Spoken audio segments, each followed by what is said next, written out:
नमस्कार बंधुरा बंगघरे स्वागत। आज के आमी एक रेसिपी बनाबो सेटा हलो गोटा पटल। एक्चुअली गोटा ना आमी माझखानटा एरकम भावे केटे रेखेछि, माने पुरोटा ना, हाफ। तो ये पटल और आलू, आलूटा आपनारा चाइले नाओ दिते पारेन, आमी एकटु आलू देबो।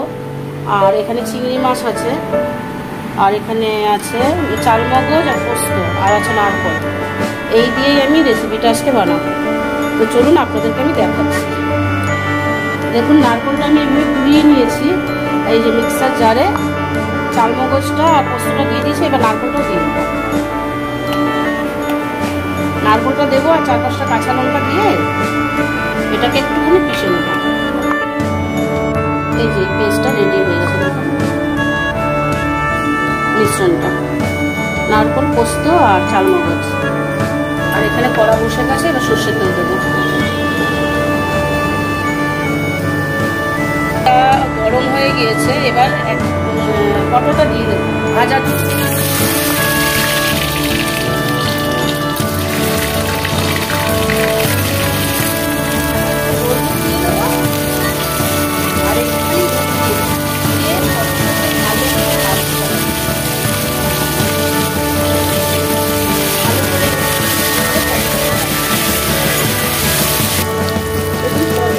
ভাজা হয়ে গিয়েছে, এরকম ভাবে আমি ভেজে নিয়েছি। এবার আমি পটলটা নামিয়ে নিয়েছি।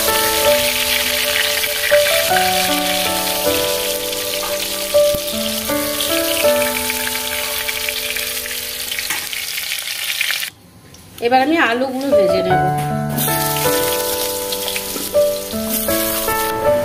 আলুটা ভাজা হয়ে গিয়েছে, আলুটা নামিয়ে নিচ্ছি। আচ্ছা, এই তেলের মধ্যে চিংড়িটা ভাজবো। চিংড়িটা এবার ভেজে নিচ্ছি।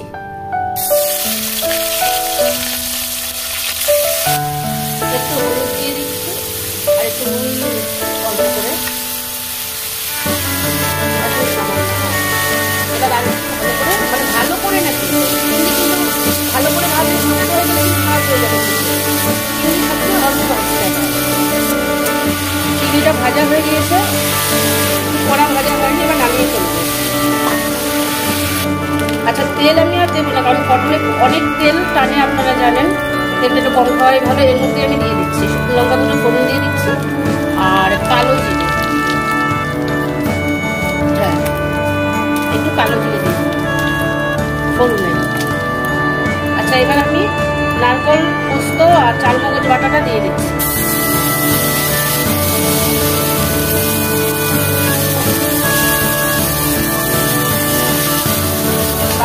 জলটা তো দিয়ে দিলাম। এবার আরেকটু হলুদ দেওয়া হবে। হলুদটা একটু সামান্যই দিচ্ছি, একটু সাদা সাদা হলে ভালো লাগবে দেখতে। আর নুনটা অল্প দিচ্ছি, কারণ নুন তো ভাজাতে দিয়েছি, স্বাদ মতো দিলাম, লাগলে পরে আবার দিয়ে নেব। এবার একটুখানি কষিয়ে নিচ্ছি। দেখুন অনেকটাই কষে এসছে। আমি আবার কটা কাঁচা লঙ্কা, গোটা লঙ্কা দিয়েছি। ঝাল কম বেশি অনেকে খায়, ওই জন্য গোটা লঙ্কা দিয়েছি। যার ঝাল বেশি খাবে সে একটু ভেঙে খাবে, ওই জন্যই। আচ্ছা, ওটা হয়ে গেছে। আলুটা আর চিংড়িটা দিয়ে দিচ্ছি।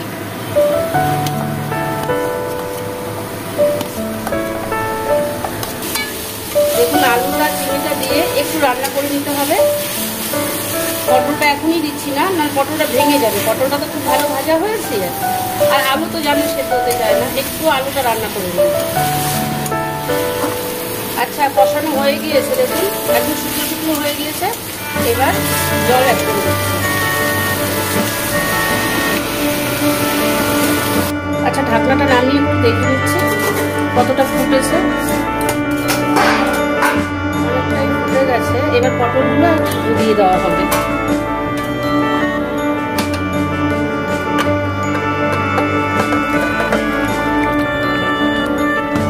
সবগুলো পটল দিয়ে দিলাম। এবার পটলটা দিয়ে আরেকটু রান্না করব।